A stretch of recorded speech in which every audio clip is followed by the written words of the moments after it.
and welcome to Seincast, a retrospective on all 180 episodes of Seinfeld, being hosted by two guys who can barely run their own lives. My name is Vinnie. My name is Matt. Welcome back, my good friend. Yeah. Here's what happened yesterday, in case you missed it.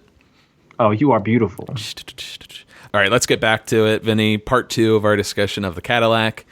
We are at George and Susan's apartment, very similar to what we saw last time when he was watching My Cousin Vinny. Susan arrives home. This time, George is watching Only You. Hey, what are you watching? Only You? That's another Marisa Tomei movie. And you've seen that one, too. What? You have a thing for her? Yeah, I have a thing for Marisa Tomei. Like she would ever go out with a short, stocky, bald man. Like that's her type. She's an Oscar winner. Besides, I don't even know her. It's not like anyone's trying to fix us up. Who would try and fix me up with Marisa Tomei? What are you talking about?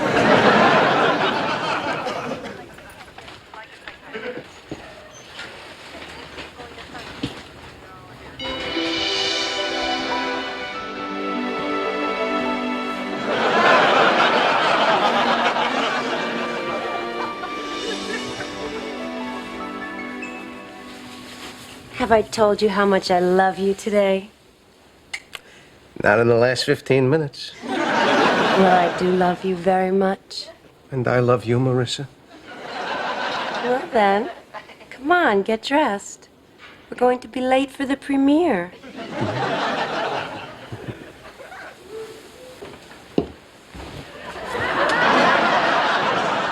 This is awesome.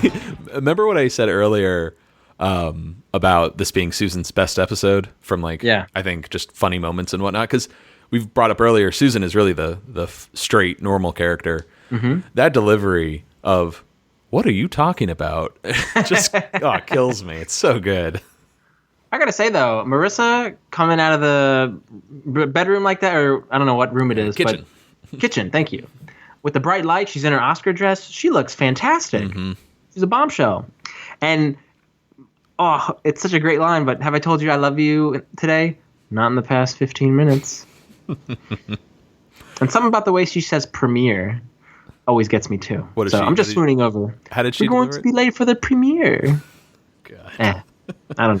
Well, I get so uncomfortable in this scene because I know it's leading to a shot of George just grinding up against the couch. He's making passionate love to that pillow. Oh, I don't know why that bothers me. And Jason decides to put his hand through his hair. Yeah, so when he looks up and sees that Susan has caught him, his hair's a little bit disheveled. His wisps of hair. It's not quite the I was at the unemployment office. Where it's sticking straight up. Yeah, or here's your Christmas card. And such a shameful moment as Susan walks away. They make the eye contact and she just sort of turns, walks back into the kitchen. Poor son of a bitch. All right. Next scene, we're down at the Seinfeld's condo. Jerry is on the fold-out couch, complaining about that bar in the middle of the bed. And I thought it'd be kind of fun to play this clip and follow it up with Elaine's, in the same situation from the pen. Let's hear it.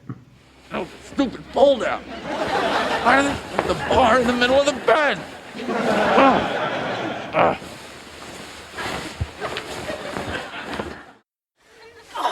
What is with this bar?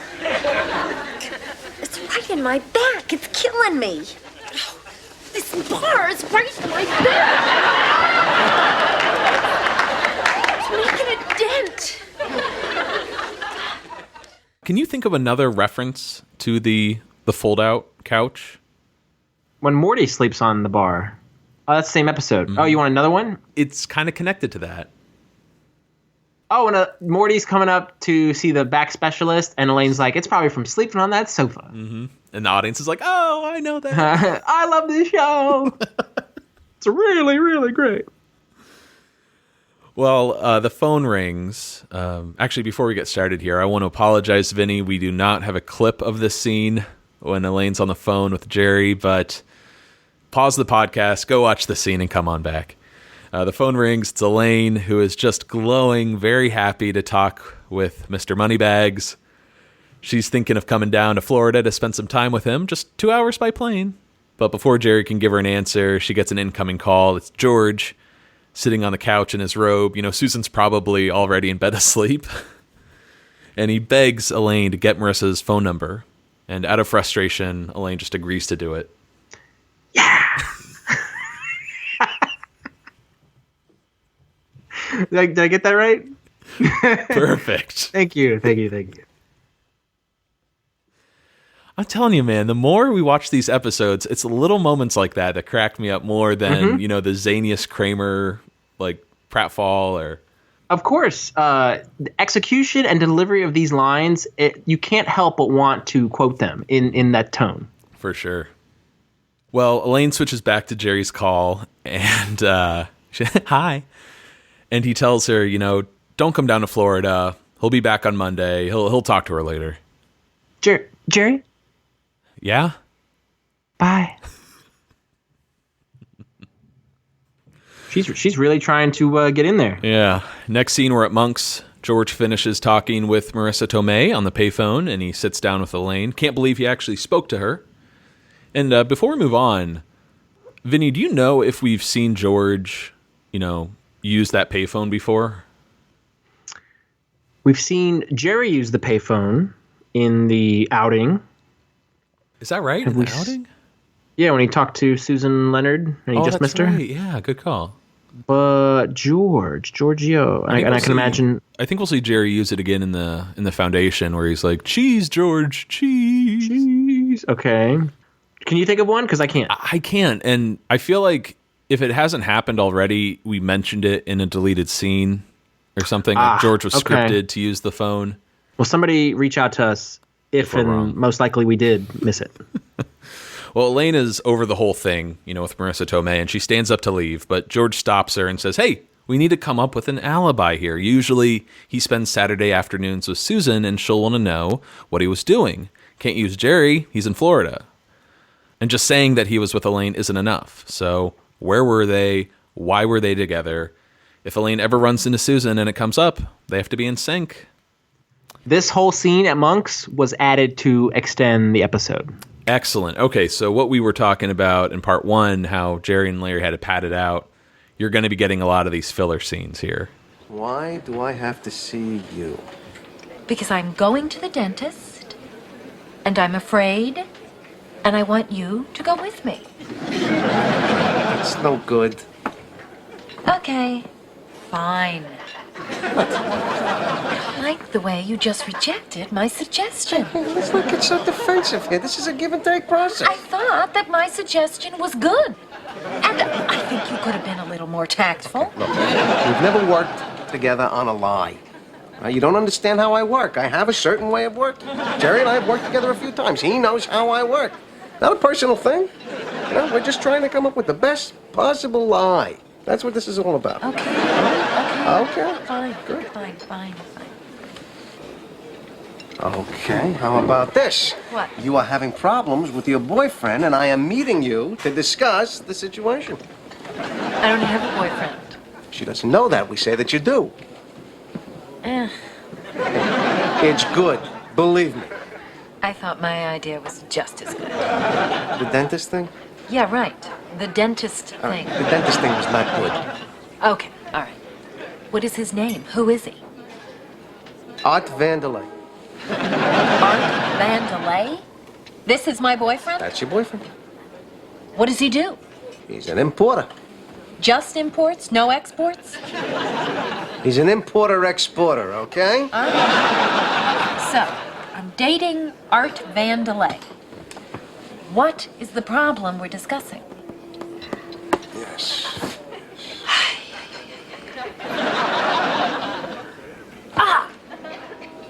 How about this? How about he's thinking of quitting the exporting and just focusing in on the importing? And this is causing a problem because why not do both? Oh, what? You don't like that suggestion either? It's very complicated. It seems to me that it's all you, and none of my ideas are getting in. You just know it all, and I am Miss Stupid. right? So I think you can definitely feel that. That was a long clip, but some of these scenes, especially ones that were added, take their time and breathe, a lot of pauses. I would argue this is one of their best scenes together. Agreed. We get a nice name drop of a season 1 alias, Art Vandelay, in which George gets such a kick out of dropping that name. And not only bringing up Art Vandelay again, but it's the same dialogue. Like, what does he do? He's an importer. Mm-hmm. Just imports? He's an importer-exporter, okay? Yeah. Lifted exactly. So I guess if you need to pad out an episode, it's like, why not just use the same dialogue from another episode? Again, man, that continuity, though, I love it. I eat it up. And Elaine, it's so interesting because Elaine seems like she could care less about anything having to do with George or wanting to help him out in any way, but she's willing to go along with this alibi, with the coming up of this lie. And when George kind of scoffs at her idea, she becomes really upset. And it's just interesting how passionate she gets about wanting to be a part of this lie. And none of my ideas are getting in, and I'm Miss Stupid. But as George pointed out earlier in the clip, I have a certain way of working. Jerry and I have worked together a few times, which is great. He knows how I work. So it's kind of like, Elaine, stop taking this personally. It's not the personal. I'm trying to think of a scene, though, where Jerry and George would have, come up with a lie together. But all I could think of them, like, working together, the switch. That wasn't really, well, it kind of was a lie, I guess. But also the rye came to mind where, Jerry and George are just sitting there. Wait a second. Mm-hmm. Oh, yeah, that's true. There have to be others. It's just this one's them actually sitting down to write out the details. Mm-hmm. And the funny thing is, Elaine is the ultimate catalyst of what undoes George's web of lies. Mm-hmm. Next scene, we are at the Seinfeld's condo. Helen is getting some food and coffee ready for Mrs. Choate's arrival here. Finally going to meet her. Can't wait to see what she looks like. And Morty is pacing around, very nervous. If he gets impeached, he'll be the laughingstock. You want to drive a Cadillac? Expect to pay the consequences. Another added scene. Here we go. So I bet you majority of the scenes in part 2 here were added. Mm-hmm. Because it seems like they got most of the story structure down in the first half. True. And but here's where they stretched out. Damn nice reveals in episode 2. Mm-hmm. So Mrs. Choate arrives, and I have to say, she looks very familiar. Like an old bag? Yes, she does look like an old bag. Very good. Were you thinking of something else? No, not something else really, but she's kind of rude, or not rude. That's not the right word. She's gruff. Yes. And just, inhospitable. Not inhospitable. Like, let's go with gruff. No one's taking my jacket. I want hot water with lemon. But she does look familiar nonetheless. Jerry enters the room and, smiles as he's introduced to Mrs. Choate, but his smile quickly fades as he realizes they've met before. And here's a clip from a previous episode when they met. Give me that, Lily. Stop it! Help! Someone help! Shut up, you old pig! Steve! Stop it! Stop it! Why? That's where I knew that old bag from. That's my old bag. So fortunately, Mrs. Choate doesn't recognize Jerry, but does say that her latest trip to New York was awful. She was visiting her daughter and got mugged for marble rye right on the street. They all agree, pretty much how awful this city is. People there are just savages. Yeah, there's some real sickos out there. You look familiar. Have we met? Ever been to Camp Tioga? There's a reference to the pilot episode in which... It's me. Sitting behind... Wilton Marshall. Remember? Camp Tioga? 1978. Now, did you notice when... it's a real subtle thing when Morty is explaining to Mrs. Choate, Jerry lives in New York. You just came back there, didn't you? Morty has both of his arms around Jerry, and Jerry's like squirming in Morty's grasp, trying to get out of there. Is he embracing him like a hug? No, he's like, oh God, I'm gonna be caught here. Like he wants to try and get away, but Morty's kind of. Oh, he's like presenting him like this is my son Jerry. And but Jerry's kind of shimmying in his grasp. Oh, that's great. There are moments like this before where Jerry will make a sarcastic comment like, You ever been in Camp Tioga?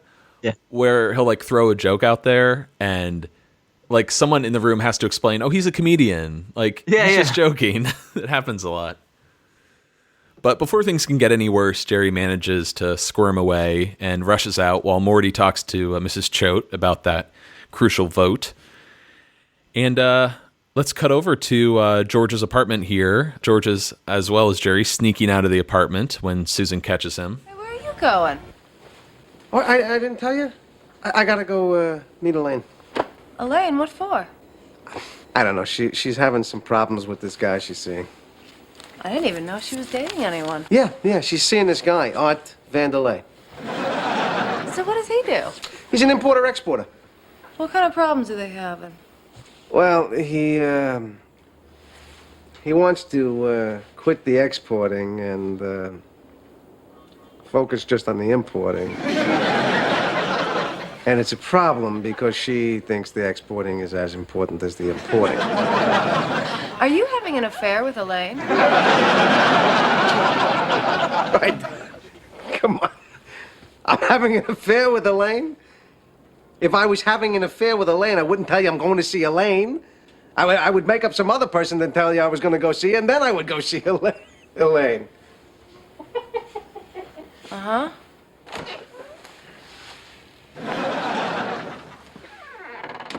Just like before with, what are you talking about? I love Heidi's delivery of, are you having an affair with Elaine? Mm-hmm. Very, very direct and to the point. Oh my God. And George, as good a liar as he is, at this point when he's pressed, he's letting reveal his whole scheme. Mm-hmm. And he even said, I think, or maybe it's yet to come, how he's afraid of Susan, right? Yeah, she's about 5'2", 100 pounds. I'm scared to death of her. Mm-hmm. But yeah, those are... Oh, it's when he wants to postpone the wedding. That's right. There was some deleted dialogue when Susan said, Art Vandelay, that's a strange name. That was cut from the scene. But that would have been a nice little, Sounds made up. treat. Yeah. Well, we cut over to the street. Sorry, I always do this. The other thing I liked about that clip was how dejected and just put out George was, having to explain Elaine's lie. Oh, great. Great. He's just like, ugh. It's Jason making an acting decision of George making an acting decision of... As important as the exporting. Next scene, Kramer is walking down the sidewalk carrying some groceries when he notices a Plaza cable van following him in a very conveniently positioned pie tin in the reflection there. What kind of pie is he baking? Huckleberry. And he runs off, thinks he got away from the van until Nick cuts him off, and Nick jumps out of the van and starts chasing him all across the city. I think, doesn't Kramer fall over at first? Yeah, he falls into like a trash can and drops all of his groceries. They're strewn across the street. He had some Rolls Gold in the bag too. Yeah, very appropriately placed there. Yeah, but the chase begins here, and we get some great music from Jonathan Wolff, which I believe was used during a very similar chase sequence in The Doorman. Remind me. So it was like a parody scene of Marathon Man, Doorman, Marathon Man, where, Kramer is pursued by those German tourists, and they're like, yeah, okay.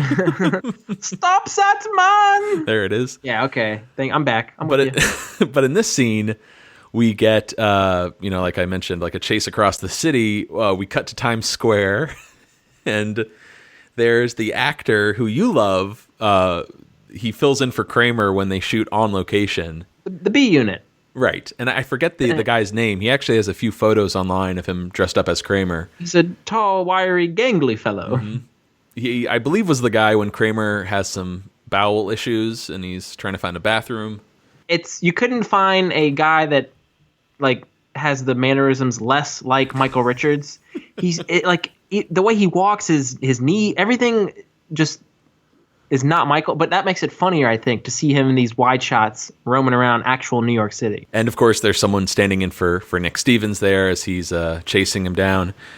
We cut to Central Park, but this is the set, the CBS Radford lot in LA, as Kramer jumps a wall. And then we cut to a wider shot of the park, which is actually in New York.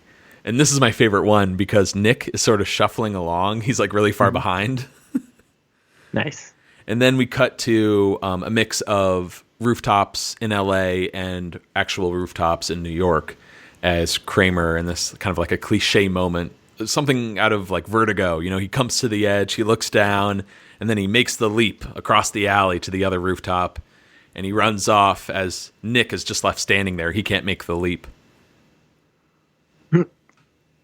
I'll get you, Kramer. You won't get away with this. Just shaking that fist. He thinks about it, though. He thinks about making that jump.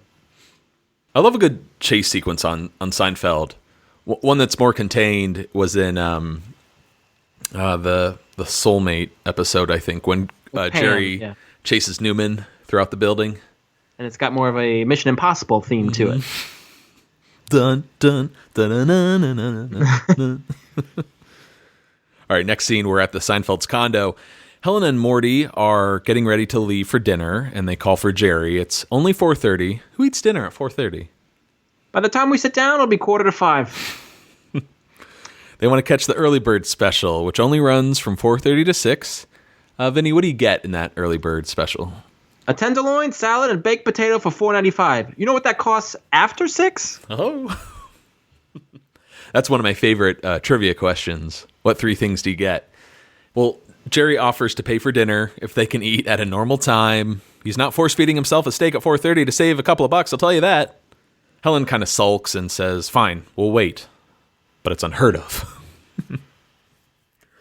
Were you one of these families that like ate dinner at 5 or 5:30? No, there was no set time. Whenever. Oh man, we were so late, like 8 o'clock. And anytime we go to visit my parents, Liz is like, can we eat like a little early here? She is the old lady. She likes to eat early. That's my old lady. Did you notice what Jerry was reading when he came out of the bedroom? A Superman comic. Can you think of any reference to a Superman comic on the show? In an earlier episode or maybe an upcoming episode? The Heart Attack. Mm-hmm. Want me to get you a Superman comic? And then we see an actual Superman comic in an upcoming episode. Oh,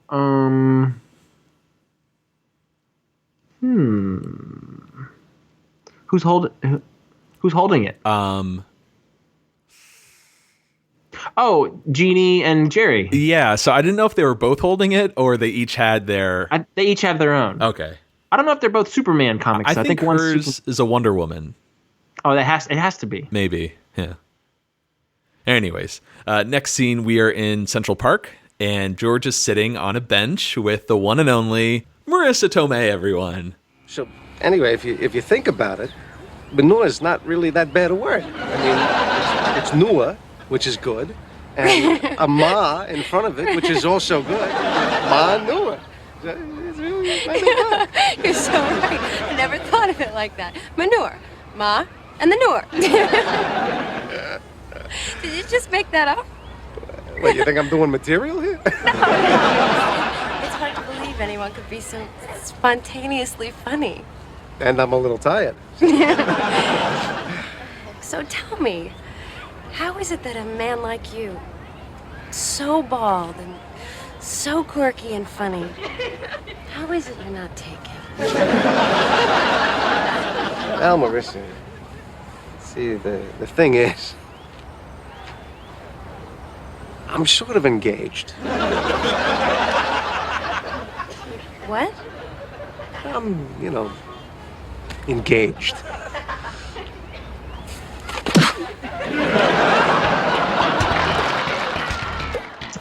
I gotta say, Marissa is all in with Giorgio. Right until that punch. Yeah, right before the punch. But that's where I come in on punch. She finds the manure anecdote fascinating. And he even says, "What, you think I'm doing material here?" He is. He's charming. He's winning her over. Do you remember the last time he used the manure line? Yeah, he broke it in with Kelly, the waitress from Monks. Which did not go well. That's when she's like, it's around this time that she mentioned the boyfriend. Why is he breaking this out with Marisa Tomei? Like, maybe he warmed her up a little bit? Perhaps, yeah. Maybe he had a warm-up guy come through and do some material, do some stand-up. Mario Joyner, everyone. Yeah, there you go. Hey, jackass.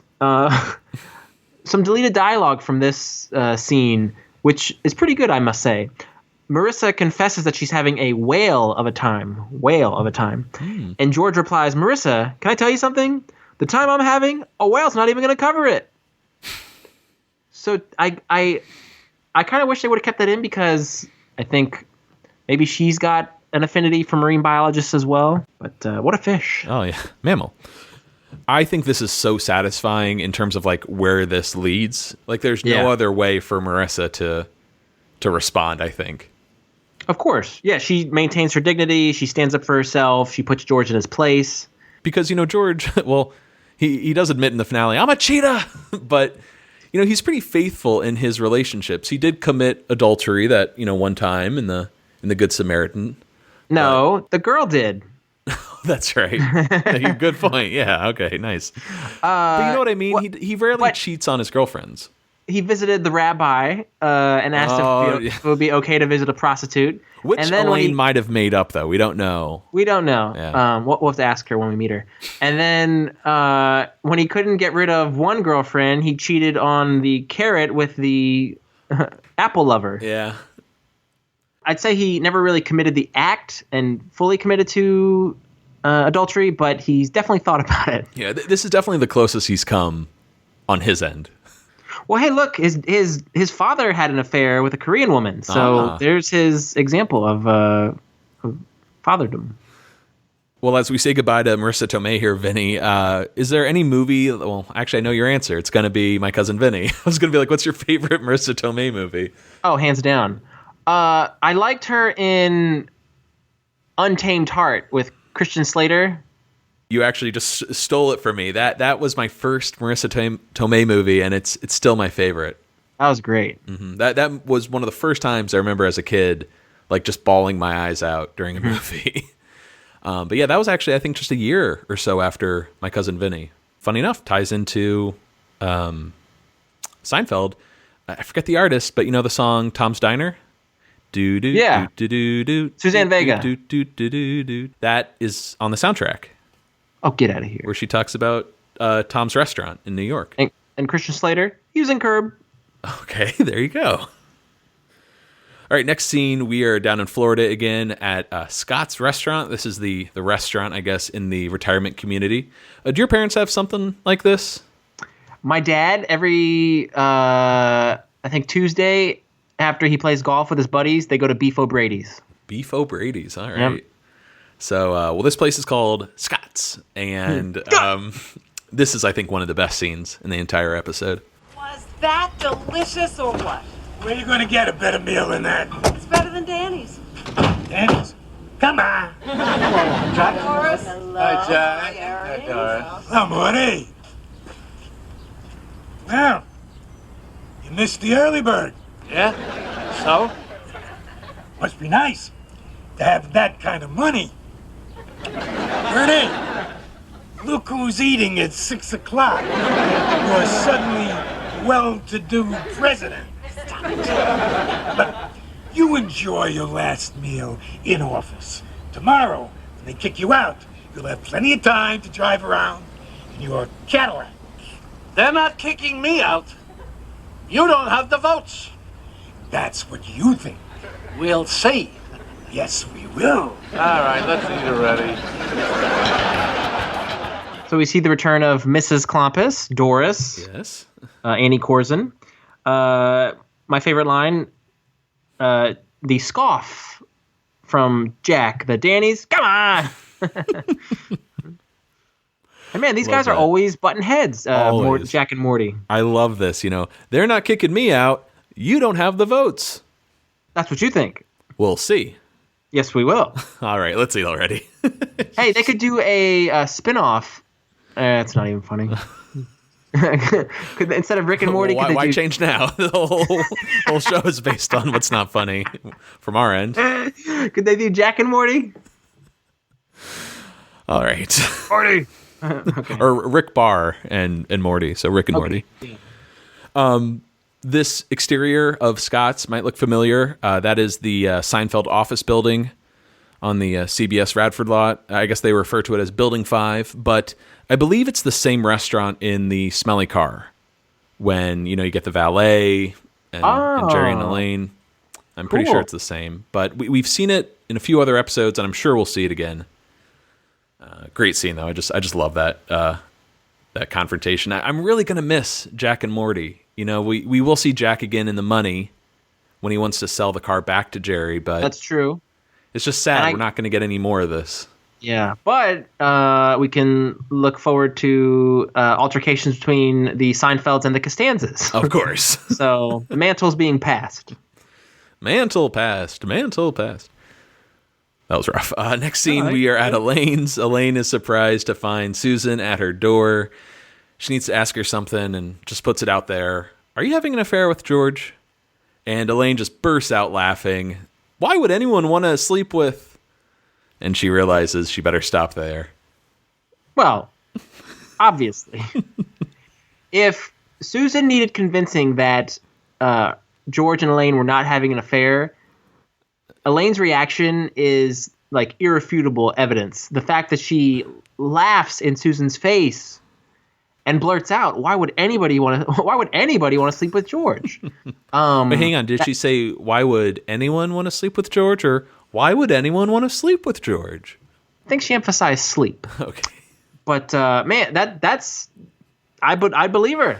Well, I don't know if Susan is entirely sold, because as she's about to head out, she's like, "Oh, just forget the whole thing." She stops at the door and she turns around. So was George helpful at all? Yeah. Oh, yes. Yes, he was very helpful. Because Art and I were getting into this whole thing about his business. He's an importer-exporter. Yeah. George felt that I was too adamant in my stand that Art should focus on the exporting and forget about the importing. Wait a minute, I thought that Art wanted to give up the exporting. What did I say? The importing? I did. So what does he, import? Chips. Oh. What kind of chips? Potato. Some corn. And what does he export? Diapers. I'm sorry. Oh, no, it's okay. Okay.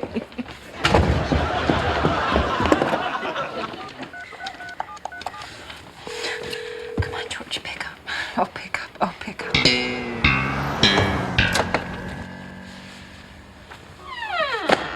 Hi. Hi. So, George, what does Art Van Delay import? Matches? Long matches. That's some clever sleuth work on behalf of Susan Ross. It seems like Elaine knows that she's not getting caught in the lie, because she has to now come up on the spot what he imports. And she knows instantly, oh, George better be on the same page, otherwise we're cooked. So she's lying through her teeth and kind of hyperventilating, runs to the phone. Come on, George, pick up, George, pick up. And some great bits of delivery there from Elaine and George when Susan's interrogating them. What does he import? Chips. Oh, what kind of chips? Potato. Some corn. And what does he export? Diapers. Just. But did you hear the the rhythm of the potato, some corn? Mm-hmm. In the script, it was Elaine saying he imported cloth, a lot of rayon, some Dacron. So they switched it on set to potato, or chips, potato, and chips corn. Chips and diapers. Chips and diaper. And then of course, Elaine not getting to the phone or getting in touch with George fast enough. And yeah, he was out. It doesn't seem like George, he plays it differently. He's not as nervous as Elaine, but he just goes for it. Yeah, there's no sense of urgency or any type of hesitation, just matches. Well, I'm sure if Susan did in reality ask George first, I'm sure George would have continued to play it cool until he could call Elaine as well. Right, he would have, yeah. Or you could argue that he was so put out from having been rejected by his potential soulmate. He didn't see it coming. Exactly. No, she didn't. Yeah.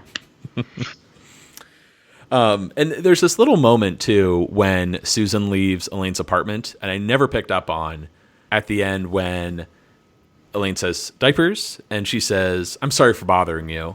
Like, I always felt like Susan was being pretty genuine, but her smile, like, disappears right as she spins. Didn't notice that. And she storms off. It was just a creepy little moment I never picked up on before, because... I could never really gauge Susan's feelings in this scene. She just does such a good job of, not showing all of her cards. I feel like the mixing up of the importing and exporting is totally understandable. And if that was the only thing Elaine fumbled on, then there's an explanation for it. Because importing and exporting, I feel like you can get confused. But the fact that Susan lays the trap of, what does he import? Right. What is there's where, she's been had. And again, argument for if George had a cell phone, Elaine could have called him or texted him, and he would be not one of these arguments. Looking for his glasses in Marissa's bedroom as we speak. Next scene at the condo board, there is an emergency meeting at phase 2 for impeaching the current president, Morty Seinfeld. Morty is feeling confident, though, as he exchanges a friendly hello with Mrs. Choate. He's got the votes. Yeah. Herb asks Building A, are you for or against the motion to impeach? What does that mean? It means if you're for the motion, you're against Morty. So why don't you say that? Hey, I'm running the meeting. If you think so. So Building A votes for impeachment. Building B against. Building C for. Building D, which is Mabel's, Mrs. Choate's, against impeachment. And Jack is shocked. He even utters to Morty, I can't believe you got that old bag. Which is a trigger for Mrs. Choate. She's triggered and remembers the marble rye incident clearly now and gets very worked up as she tells Morty that it was your son who stole the marble rye from me. And Morty claims that Jerry never stole anything. He's a good boy. They should lock him up. So deadpan, that guy's delivery. So Mrs. Choate sees Morty in the same light and changes her vote for impeachment, as does Building B. All in favor, say aye, which is everyone. All opposed. Yeah, Morty just slowly raises his hand, and the motion passes. Morty is dismissed as condo president. None other than Jack, as the VP takes over as president. Here! Now, this scene underwent some revisions once it was decided that the episode was going to be a two-parter. And originally, Jerry was going to be at the meeting where he was going to run into Mrs. Choate, ruining Morty's chances of avoiding impeachment. So they rewrote it to the current present date form. Did I say that right? They didn't have the scene where Jerry met Mrs. Choate at the apartment. That wasn't... Yeah, okay. He just would kind of run into her at this meeting and she would remember. It works out much better that, we as the audience see them in the room together and we're like, oh God, it's going to blow. Right. But he avoids catastrophe. And I didn't even think about, man, it's not going to blow up in his face yet. That maybe he got away scot-free. He stole the rye and she's not going to remember. But sure enough, it comes back to haunt both him and his father. And what was the trigger? Old bag. Old bag, yes. All right, next scene, we are in the hallway outside of Kramer's apartment. Nick is leaning against Kramer's door. He looks just defeated. And I'm really excited to play this whole clip here because the actor who plays Nick, Walter Olkewicz, was it? I think he does just such a fantastic job. His earlier scenes were great, but I think this is a monologue. Yeah, and he really shines here. It's kind of tricky too because it's cheesy, it's serious. He's up and down with emotion, and some of the serious, but then the delivery on the comedy parts is comic gold. All right, I know you're in there. I know you can hear me. You win, okay? You win. I can't do it anymore. What do you want from me? Apology? All right. I'm sorry. There, I said it. I'm sorry. I see now how we made you feel when we made you sit home waiting. I don't know why we do it. I guess maybe we just kind of enjoy taking advantage of people. All that's gonna change. From now on, no more 9 to 12, no more 1 to 5. We'll kind of have appointments. 11 o'clock is gonna mean 11 o'clock. And if we can't make it, I'm gonna call you, tell you why. For God's sakes, if a doctor can do it, why can't we? Anyway, that's it.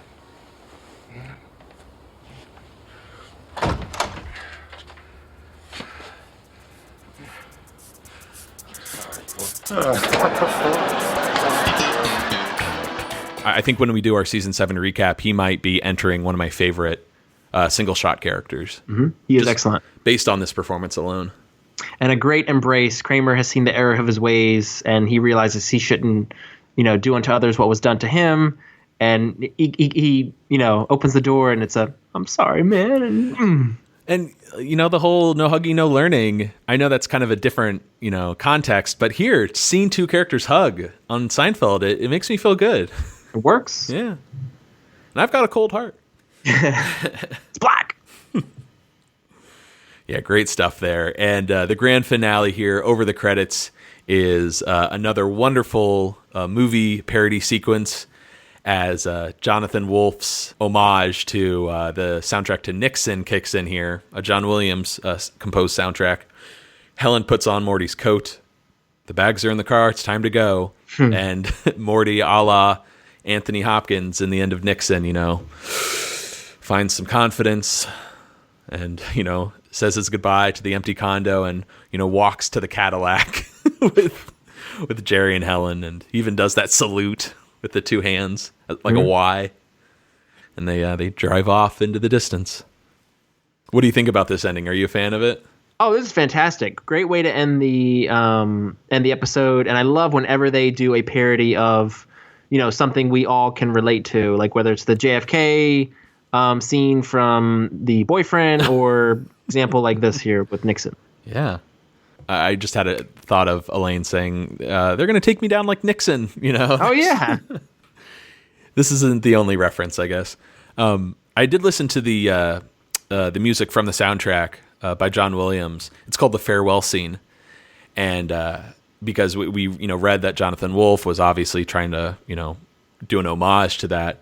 And I got to say, I can't believe I am actually saying this. I know what you're going to say. Between the two JWs, I prefer Jonathan Wolff's version. That's blasphemy coming from a Star Wars fan.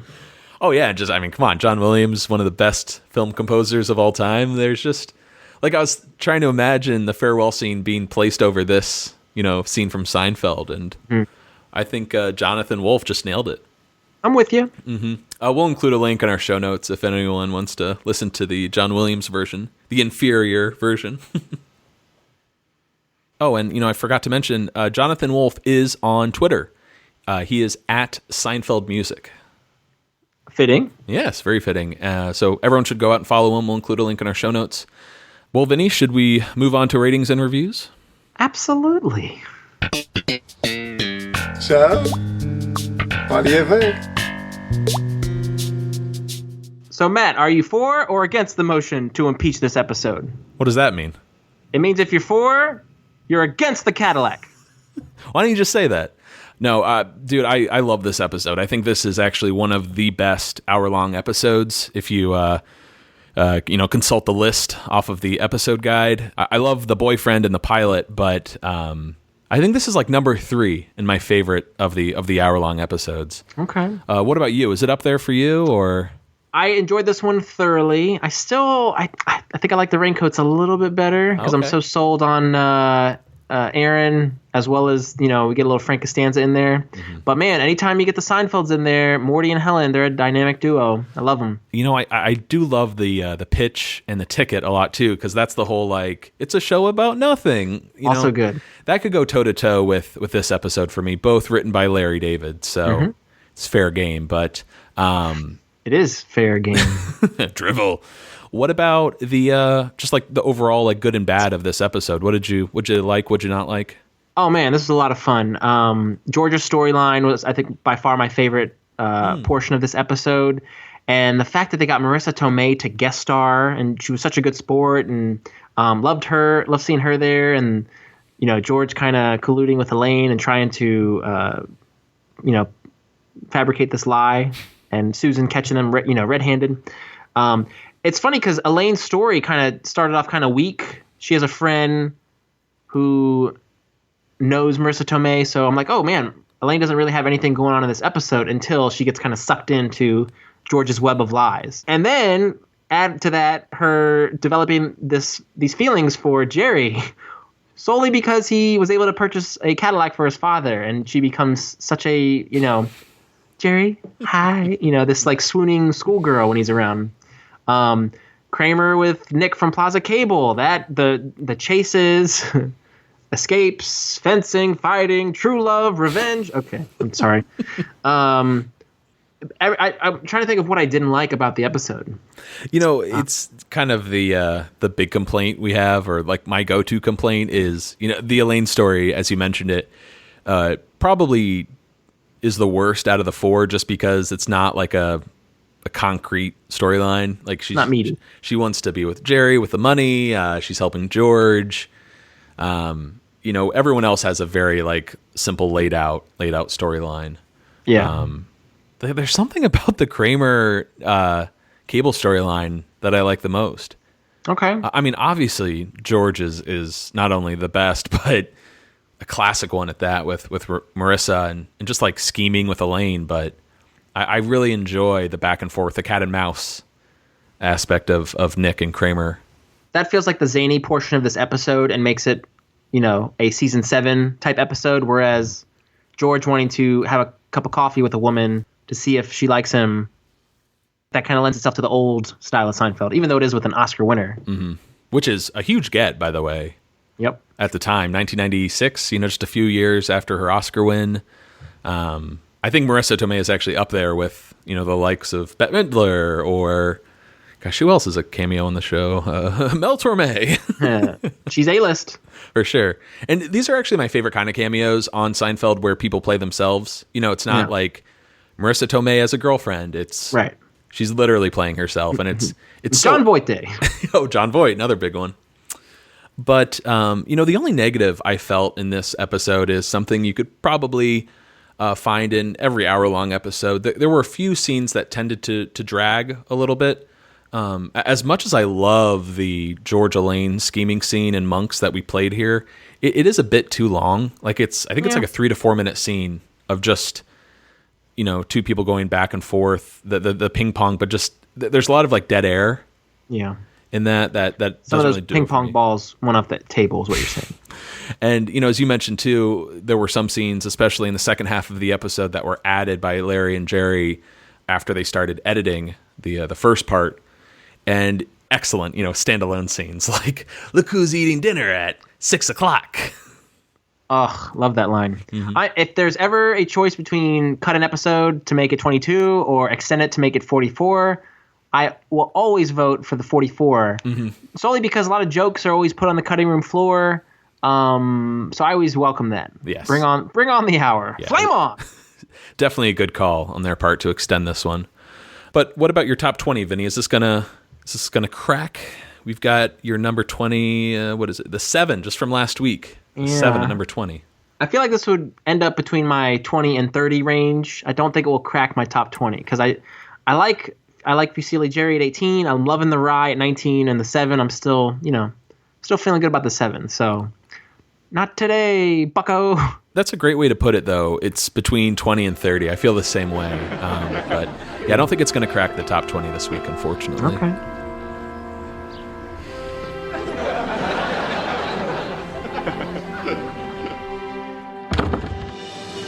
All right, that's going to do it for us here on Seincast this week. Please feel free to send us an email at seincast@gmail.com. Find us on Facebook, Twitter, Tumblr, Instagram, or leave us a message at Coco Bosco. Vinny, what episode do we have next week? Next week, we're discussing the 16th episode of Season 7, The Showerhead. Oh, yeah, they're low flow, Low flow? Well, I don't like the sound of that. But for now, I'm Matt. I'm Vinny. Signing off. Seincast is not endorsed by Castle Rock Entertainment, Sony Pictures, or NBC. It is intended for entertainment and information purposes only. Seinfeld, the Seinfeld logo, and all names, pictures, and audio of Seinfeld characters are registered trademarks and/or copyrights of their respective trademark and copyright holders.